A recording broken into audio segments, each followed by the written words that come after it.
I recently acquired some free blueberries and decided I wanted to make a pie out of them. For the deep dish pie pan that I have, the 4 cups of blueberries I have here would fall a little short of filling it up. So I decided to add pineapple for an appealing flavor and color combination. I just think these two fruits look and taste good together. I just cut it into cubes and add just enough to fill this 1 quart measuring cup all the way to the top with the fruit. So probably about 5 cups there. Then it goes into a large mixing bowl and I add some sugar. This is about 3/4 cups here. And I add some cinnamon. It looks like a lot, but I kind of forgot it was in there after tasting this, so it couldn't be too much. You know, it's taste test along the way, and that's something I'm not very good at remembering.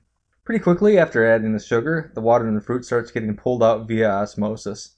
I think the pineapple is a little more watery than the blueberries, or at least the water comes out of it more readily, so I think I'll have to add a little more flour than I would if it was a regular blueberry pie.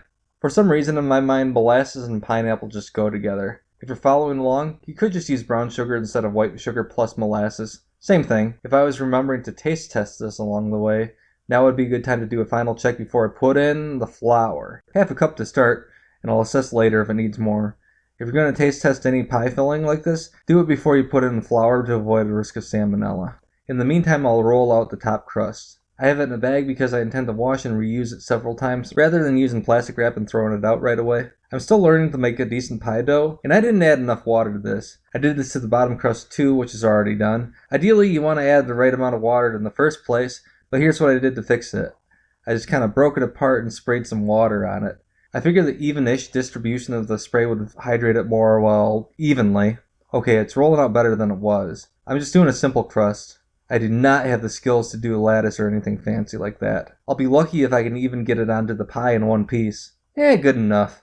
Let's check the pie filling.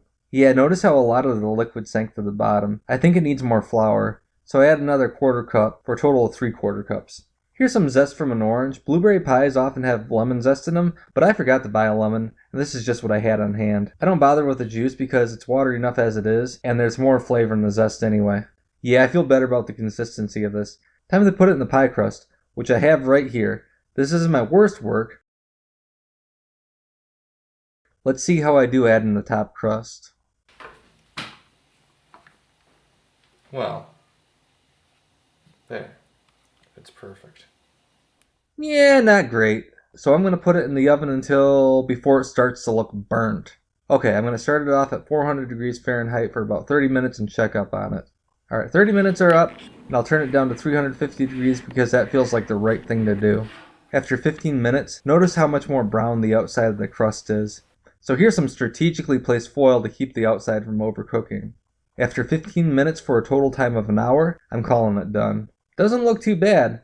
And look, people actually liked it. It has a tartness to it, one I'd consider comparable to a typical strawberry rhubarb pie. You could always add more sugar for a sweeter result. This is pretty good and I'm glad I made it. It's December right now, but I think you could enjoy this pie any time of year. It'd be good in the summer with some vanilla ice cream on it. Give it a try. Blueberry pies are simple, especially when you don't get hung up on making the perfect crust. As long as you pick things that are going to cook about the same speed as blueberries, you should be able to swap some out for another fruit to get a tasty result.